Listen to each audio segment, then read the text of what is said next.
harus ku pilih. Ku tahu ku tak mampu, ku tahu ku tak sanggup. Hanya Kau Tuhan tempat jawabanku. Aku pun tahu ku tak pernah sendiri, sebab Engkau Allah yang menggendongku. Tanganmu membelaiku, cintamu memuaskanku. Kau mengangkatku ke tempat yang tinggi. Janjimu seperti fajar pagi hari, dan tiada pernah terlambat bersinar. Cintamu seperti sungai yang mengalir, dan ku tahu betapa dalam kasih-Mu.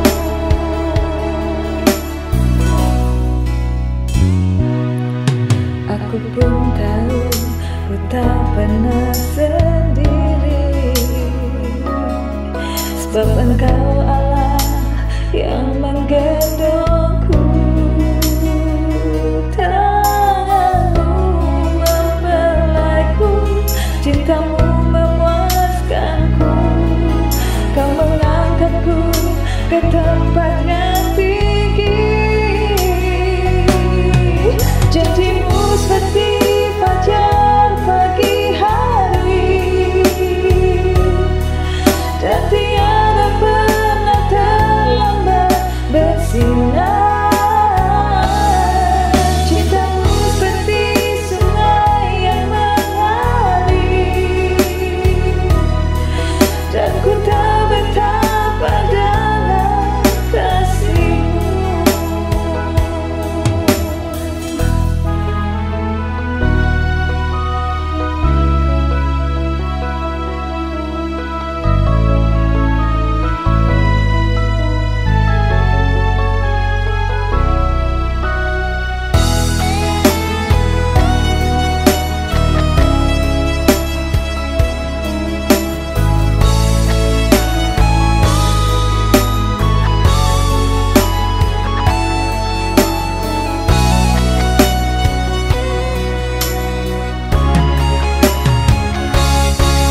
Janjimu seperti fajar pagi hari, dan tiada pernah terlambat bersinar. Cintamu seperti sungai yang mengalir, dan ku tahu betapa dalam kasih-Mu. Dan ku tahu betapa dalam kasih-Mu. Dan ku tahu betapa dalam, ku tahu betapa dalam, dan ku tahu betapa dalam kasih-Mu.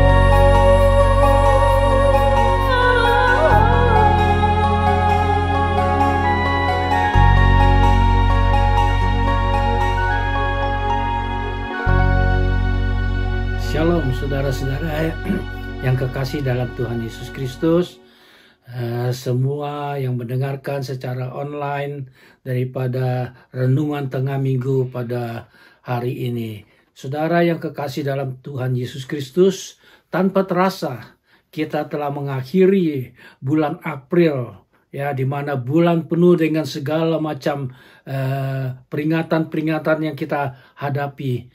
Bulan di mana kita memperingati sengsara Kristus, di mana Dia disalibkan, lalu dikuburkan, dan tidak hanya sampai di situ, Dia dibangkitkan pada hari yang ketiga. Saudara yang kekasih dalam Tuhan Yesus Kristus, mari sebelum kita merenungkan di akhir bulan April ini, kita mau berdoa kiranya Tuhan menolong kita semua, mengurapi kita semua, supaya kita dapat mengerti apa yang menjadi maksud daripada Tuhan dalam renungan kita pada malam hari. Mari kita berdoa bersama-sama. Bapa Surgawi, kami datang ke hadirat-Mu. Tuhan, kami bersyukur kami boleh menjalani kehidupan ini bersama-sama dengan Engkau. Tuhan, terima kasih buat pengorbanan yang begitu besar, buat kasih-Mu yang begitu besar buat kami semua. Sebab itu Tuhan, kami mau duduk diam di bawah kaki-Mu pada malam hari ini. Kami akan merenungkan bersama-sama firman-Mu Tuhan. Biar firman-Mu Tuhan boleh menjadi pelita bagi kehidupan kami. Tuhan, biar firman-Mu boleh membimbing kami Tuhan kepada jalan-jalan kebenaran daripada Engkau.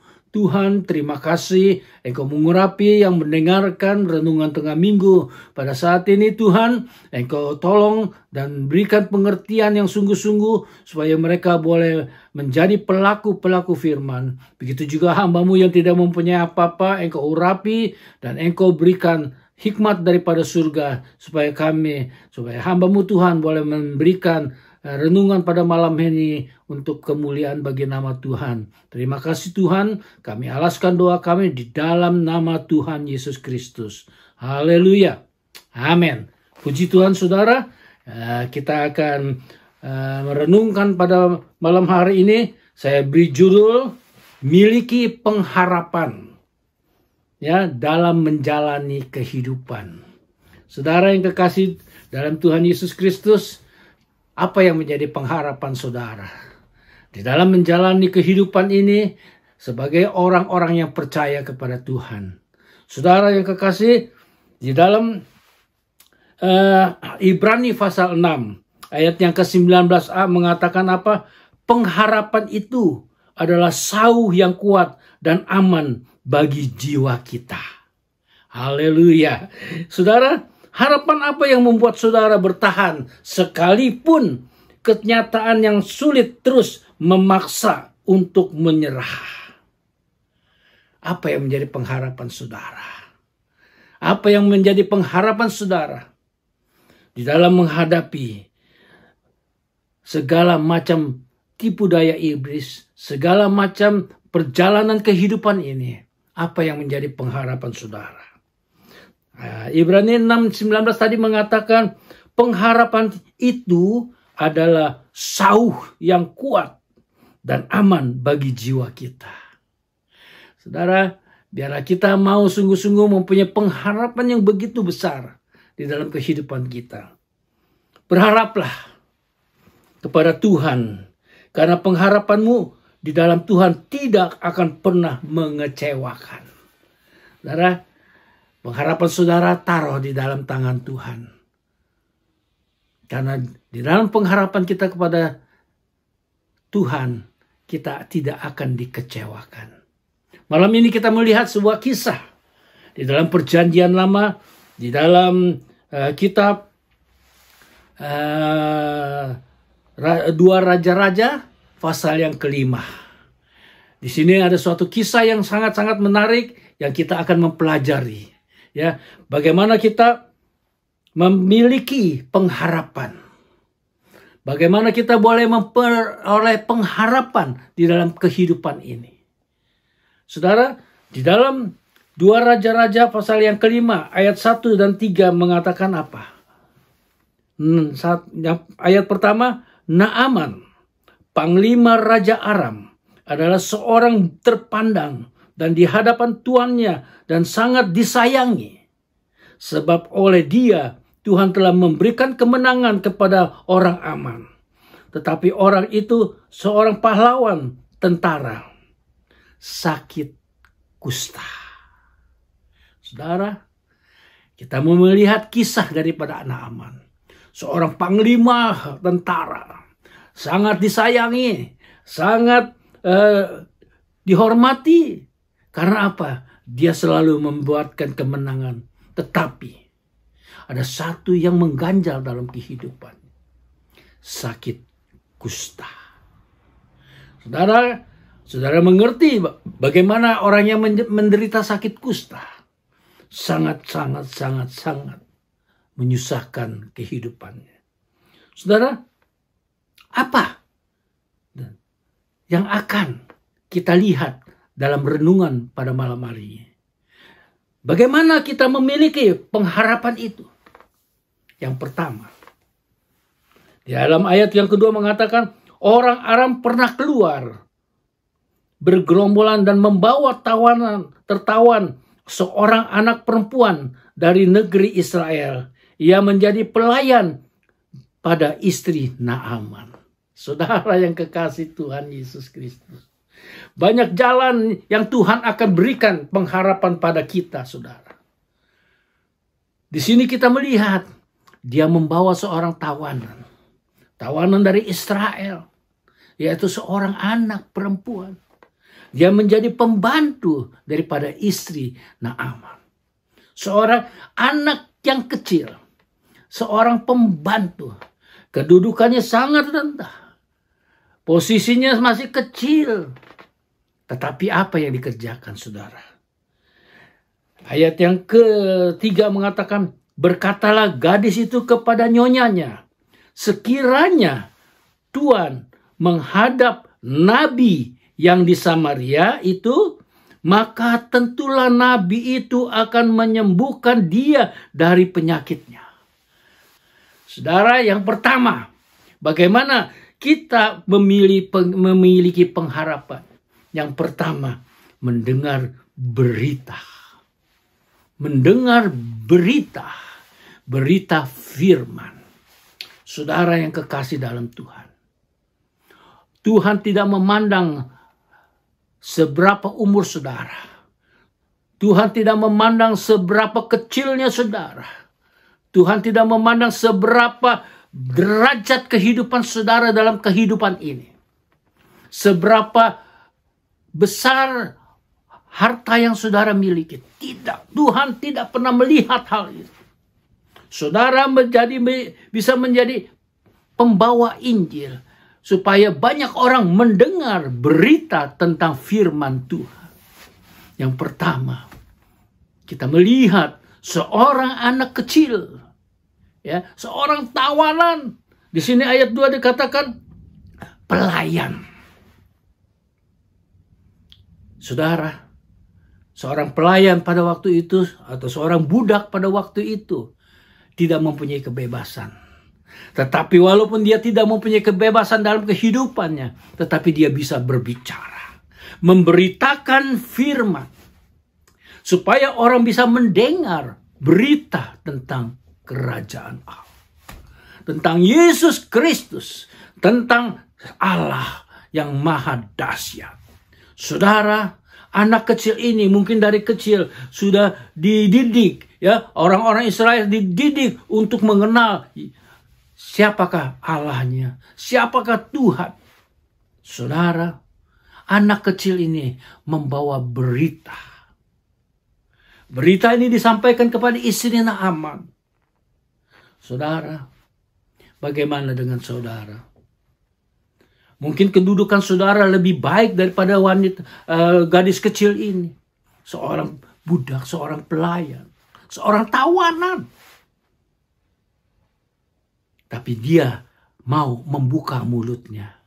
Memberitakan siapakah Allahnya. Siapakah yang dia sembah. Memberitakan. Supaya berita ini didengar oleh Naaman. Dia mempunyai pengharapan supaya kustanya bisa sembuh. Tapi bagaimana dia bisa memperoleh kalau tidak ada orang yang memberitakan. Anak kecil ini. Begitu juga saat ini. Banyak sekali teman-teman kita. Banyak sekali kawan-kawan kita. Banyak sekali di tempat pekerjaan saudara. Di tempat kuliah saudara. Di tempat sekolah saudara. Masih banyak yang belum mendengar firman Tuhan. Belum mendengar akan berita tentang firman Tuhan. Maukah saudara memberitakan, membagikan supaya mereka mendengar firman Tuhan? Naaman melalui istrinya dia mendapatkan berita, mendengar berita bahwa ada seorang nabi ya di Samaria yang dapat menyembuhkan. Saudara, hebat. Saya katakan hebat. Anak kecil ini budak kecil ini sangat berani. Dia berani mengatakan kepada seorang istri daripada panglima daripada tentara Aram. Saudara yang kekasih, bagaimana setelah mendengar? Itu bukan pekerjaan kita lagi, tetapi Roh Kudus yang akan menolong kepada yang mendengar akan berita itu. Lalu yang di dalam ayat yang kelima kita bisa melihat, ya, maka jawab Raja Aram, baiklah pergi, dan aku akan mengirimkan surat kepada Raja Israel. Lalu pergilah Naaman dan membawa sebagai persembahan 10 talenta perak, 6.000 sikal emas, dan 10 potong pakaian. Saudara, Naaman setelah mendengar berita ini, dia coba mencari pengharapan itu. Apa yang diharapkan oleh panglima Naaman ini, saudara? Yaitu kesembuhan akan kustanya. Setelah dia mendengar berita, yang kedua, dia mencari pengharapan itu. Dia mengharapkan supaya kustanya untuk sembuh. Sebab itu dia minta kepada Raja Aram untuk mengirimkan surat. Di sini kita melihat ayat yang ke-6, ia menyampaikan surat itu kepada Raja Israel yang berbunyi, sesampainya surat ini kepadamu, maklumlah kiranya bahwa aku menyuruh kepadamu Naaman pegawaiku supaya engkau menyembuhkan dia dari penyakit kustanya. Saudara, saya kalau membaca ini ketawa sendiri, saudara. Kenapa? Naaman mencari pengharapannya kepada Raja Israel. Dia lupa. Mungkin menyampaikannya istrinya kepada Naaman berbeda. Karena di dalam ayat yang ketiga berkatalah gadis itu kepada nyonyanya, sekiranya Tuhan menghadap nabi, bukan raja. Saudara, seringkali kita sebagai yang mengharapkan pengharapan di dalam kehidupan kita, kita salah mendengar, salah mencari, salah tujuannya. Sebab itu, renungkanlah sungguh-sungguh firman Tuhan. Malam ini kita mau merenungkan sungguh-sungguh firman Tuhan. Apa yang firman Tuhan katakan? Apa yang menjadi pengharapan kita supaya tercapai? Tidak seperti Naaman yang dicarinya Raja Israel. Saudara, inilah yang selalu menjadi masalah dalam kehidupan kita. Kita seringkali menafsirkan firman Tuhan yang salah. Memberikan petunjuk-petunjuk yang salah. Karena apa? Kita tidak mengetahui secara mendalam. Sedangkan yang memberitakannya sudah jelas. Yaitu kepada seorang nabi, bukan seorang raja. Saudara yang kekasih dalam Tuhan. Apalagi yang memberitakannya salah. Wah, lebih bahaya lagi. Betul tidak?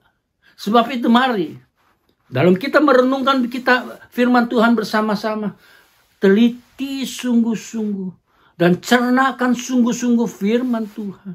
Supaya kita tidak menjadi salah dalam mencari tujuan pengharapan kita. Saudara, di sini ayat 8 mengatakan, segera sesudah didengarnya Elisa, abdi Allah itu, bahwa Raja Israel mengoyak-ngoyakan pakaiannya, dikirimkannya pesan kepada raja, bunyinya, mengapa engkau mengoyakkan pakaianmu? Biar ia datang kepadaku supaya ia tahu bahwa ada seorang nabi di Israel. Haleluya. Saudara, Raja Israel didatangi surat dari Raja Aram. Dia seorang yang menjadi jadi tawanan daripada Raja Aram. Dia memperoleh surat supaya dia menyembuhkan panglimanya Raja Aram ini. Dia bingung mencari siapa.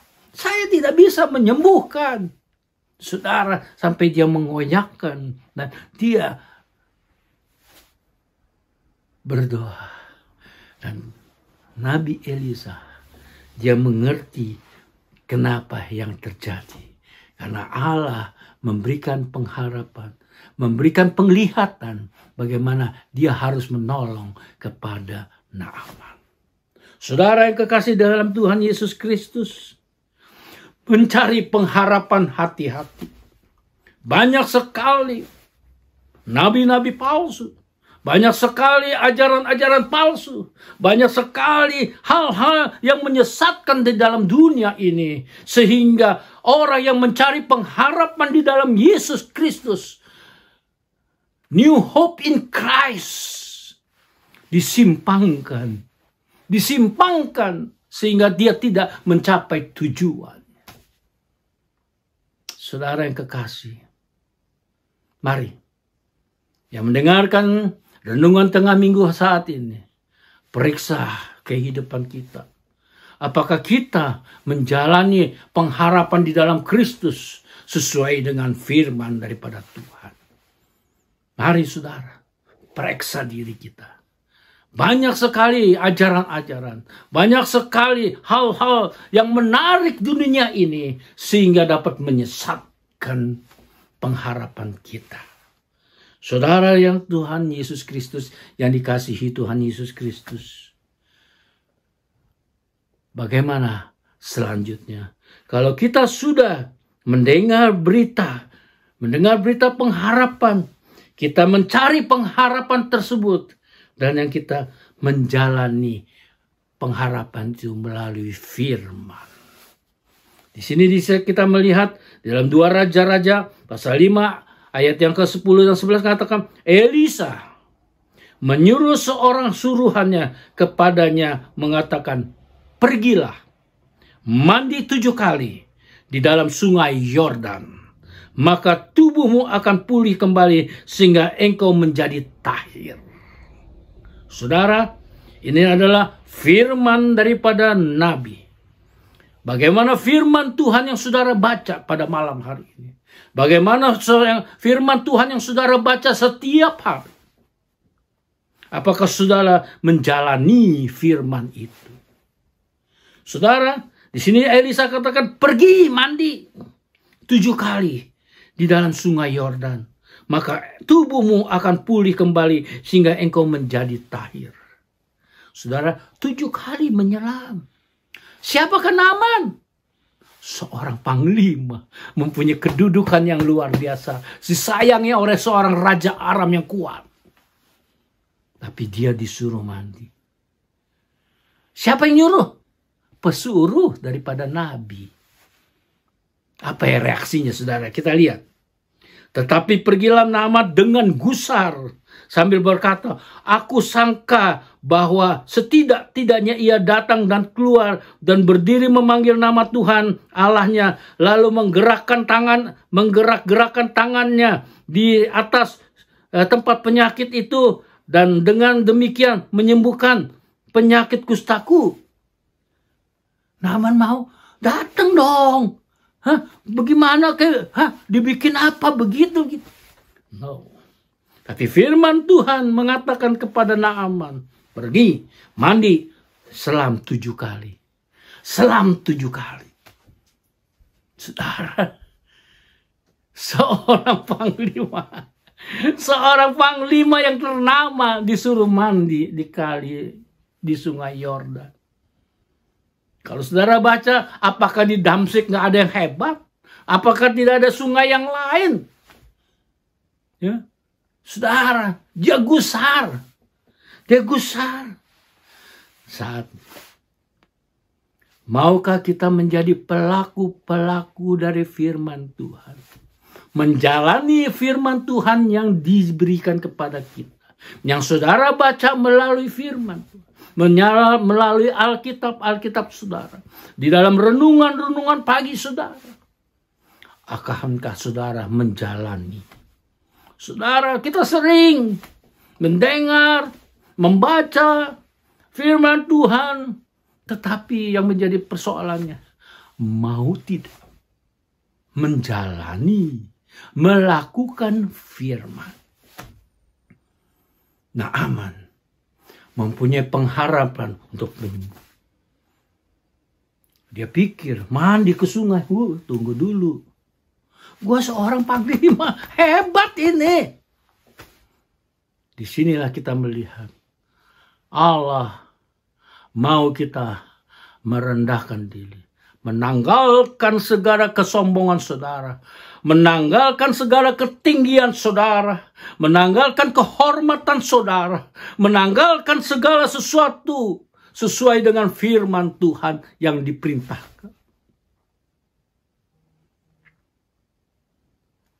Dapatkah saudara sabar? Dapatkah saudara kasih? Dapatkah saudara bersuka cita senantiasa? 9 buah roh adakah dalam kehidupan saudara?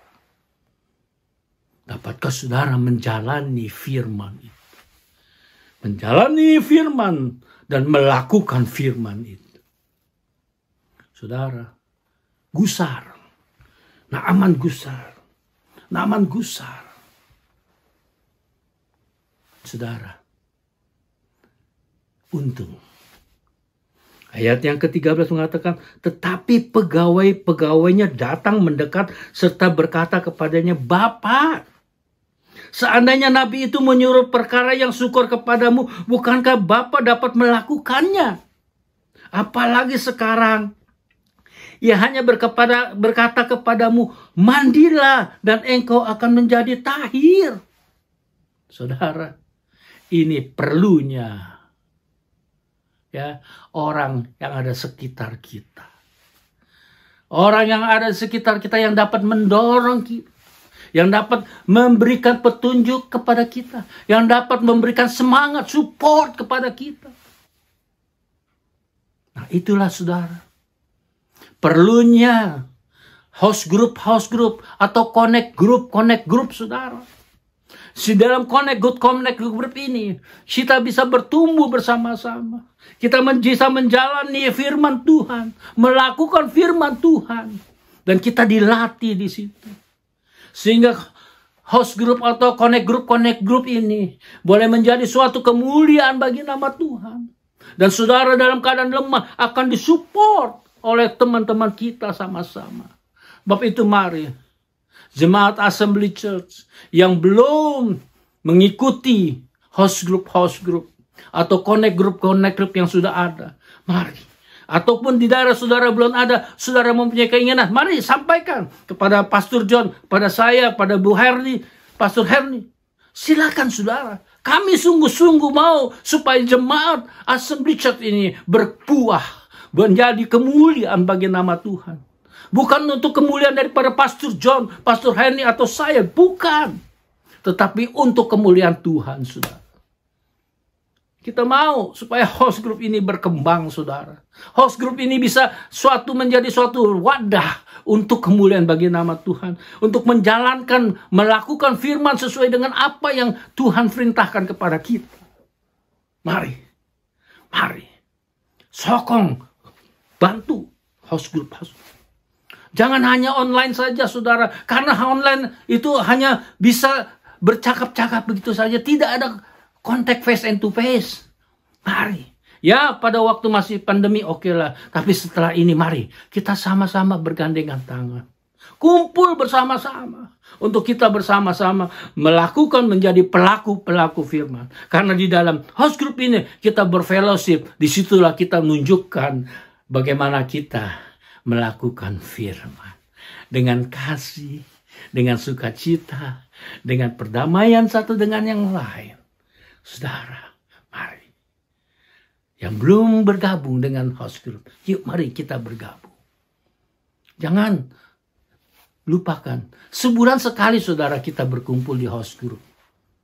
Sebenarnya tidak cukup, tapi oke lah untuk saat ini kita, mari per bulan ini kita sungguh-sungguh mempunyai exciting sungguh-sungguh untuk bersama-sama. Kita menjadi wadah untuk melakukan, mempraktikkan firman Tuhan di dalam kehidupan kita. Saudara yang kekasih yang dalam Tuhan Yesus Kristus. Di sini kita melihat pegawai-pegawainya datang mendekat. Dan dia katakan, hanya cuma menyelam. Mungkin saudara sabar. Ya, menghadapi saat ini sabar. Di dalam connect ini kita bisa berkata, sabar ya Om, sabar ya Tante, sabar ya Nak, ya, supaya kita bisa menjadi kemuliaan. Amin. Apa yang terjadi, saudara? Ayat 14. Maka turunlah ia membenamkan dirinya 7 kali dalam sungai Yordan, sesuai dengan perkataan abdi Allah itu. Lalu pulihlah tubuhnya kembali seperti tubuh seorang bayi, dan ia menjadi tahir. Haleluya. Dia menjadi tahir, saudara. Saya barangkali memperoleh pengharapannya. Dia memperoleh pengharapannya setelah dia melakukan firman. Dia memperoleh tujuan daripada dia pergi ke Israel untuk memperoleh ini, saudara. Saudara yang kekasih, apa yang menjadi pengharapan saudara dalam mengikut Kristus? Apa yang menjadi pengharapan saudara di dalam kehidupan ini? Kita tahu pandemi sedikit demi sedikit sudah berlalu. Dan kita percaya bahwa pandemi ini akan berlalu. Mari kita bergandengan tangan satu dengan yang lain. Sama-sama anggota jemaat Assembly Church atau jemaat yang lain yang bisa bersama-sama bergabung. Mari kita bergrow up, bertumbuh bersama menjadi kemuliaan bagi nama Tuhan. Saudara yang kekasih, 7 kali di sini dikatakan untuk nyelam. 7 kali. Saudara bisa bayangin, sekali dia celup, muncul lagi. Dia lihat badannya, masih. Yang kedua, celup, masih. Yang ketiga, celup, masih. Mungkin ada perubahan sih? Enggak ada. Yang keempat, ya sama. Yang kelima, aduh, udah capek deh gue ada katanya. Naaman pikir, wah udah 5 kali. Mungkin pegawai-pegawainya mungkin, terus Pak, terus. Jangan diputuskan terus. Udah 5 kali, ke-6 kali. Ada kayak perubahan gitu, perbaikan daripada kustanya? Tidak, saudara. Di sini dikatakan 7 kali engkau celam. Lalu dia masuk yang ke-7. Dia bangun. Apa yang terjadi, saudara? Sembuh total.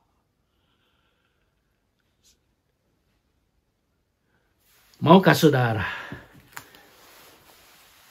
mencapai pengharapan saudara di dalam Tuhan Yesus Kristus? Bagaimana saudara bisa memiliki pengharapan? Mendengarkan firman Tuhan. Mencari pengharapan itu. Menjalani pengharapan dan menjalani firman Tuhan itu. Dan yang ke-7, yang ke-4, memperoleh pengharapan itu. Mari saudara, saya tidak panjangkan renungan tengah minggu ini. Biar kita mau belajar dari Naaman. Ya, dia boleh merendahkan diri, masuk ke dalam sungai 7 kali, bangun. Dan dia memperoleh pengharapan, yaitu kesembuhan. Haleluya. Apa yang menjadi persoalan saudara? Apa yang menjadi halangan saudara dalam kehidupan ini? Saudara, luangkan waktu menjadi pelaku firman. Mari kita berdoa bersama-sama. Bapa Surgawi, hamba telah menyampaikan apa yang menjadi isi hati. Biar kami Tuhan boleh menyerahkan segala sesuatu di dalam tangan-Mu. Apa yang menjadi perintah-Mu. Kami mau mendengarkan Tuhan berita daripada pengharapan. Kami mau menjadi pelaku-pelaku firman-Mu Tuhan. Dan kami boleh melakukannya Tuhan di dalam kehidupan ini. Karena kami tahu ada pengharapan yang Engkau berikan kepada kami di dalam Yesus Kristus. Terima kasih Tuhan. Engkau menjamah setiap yang mendengarkan firman Tuhan ini. Engkau tolong Tuhan, urapi mereka. Dan mereka boleh menjadi pelaku-pelaku firman di dalam setiap kehidupan. Engkau tolong Tuhan, setiap house group yang ada. Dan Engkau tolong Tuhan, mereka yang belum masuk dalam house group untuk dapat bersama-sama bergabung dalam house group. Dan membuatkan house group yang baru. Terpujilah Tuhan buat selamanya. Di dalam nama Tuhan Yesus Kristus, hamba-Mu telah berdoa dan menyampaikan apa yang menjadi kebenaran firman Tuhan. Dan Engkau tolong semuanya. Haleluya. Amin.